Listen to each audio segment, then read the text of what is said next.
Hi there, welcome to another episode of ABC Useful Tips. In this short video, we're going to show you this interesting function in Google Classroom. Under the assignment function, you do have a rubrics marking facility, right? So once you assign an assignment and create your rubrics in it, we'll show you how it is done here. And in the next video, we'll show you how you can create it. You can immediately give the marks right in this assignment itself under the student. If you want to review the marks that you want to, you have actually allocated, and look through the marks, click on the mark that you want, depending on our criteria. Let's dive right in. Remember to click subscribe at the bottom, or click subscribe right here on top. Right. In an assignment in Google Classroom, you can give instruction, and the students can upload any file for submission, right? So you can add in this rubrics criteria for students to understand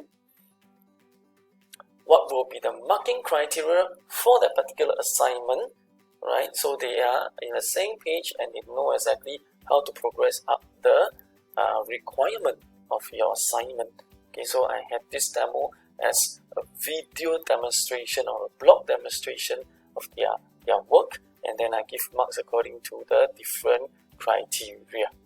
Alright, so I just show a quick one, which is a pretty complicated one. You can make it very simple, like maybe only 2 points, 2 marks, 2 criteria for each category of marks. Okay, so let's say I have a content category, and I give maybe 2 marks for information that is logical, and then 5 marks for information that are very complicated and that to show full understanding of your topic.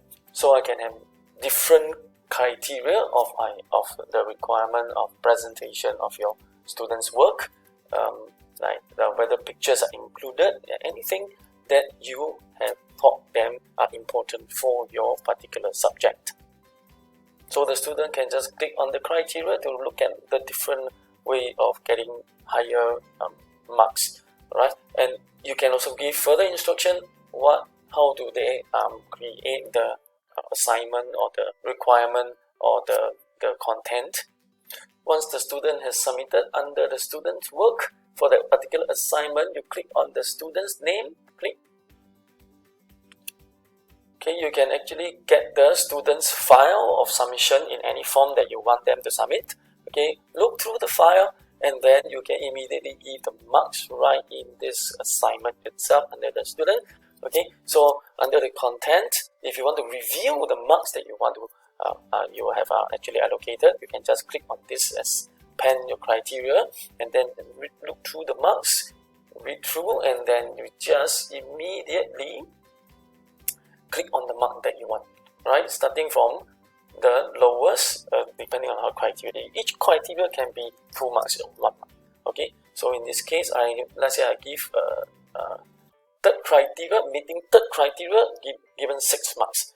Okay, the next one could be presentation, and I would like to look through the requirement of the presentation's marks, the location.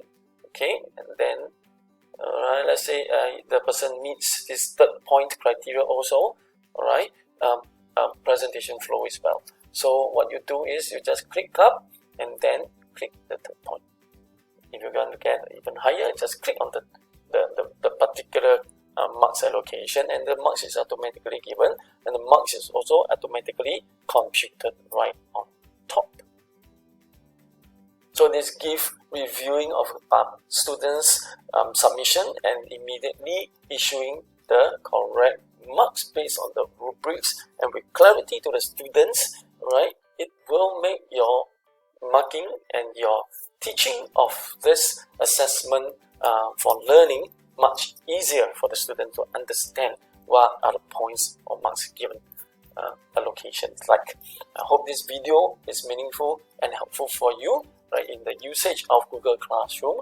I look forward to showing you how to create this criteria in Google Classroom in the next video. I'll see you again. Take care.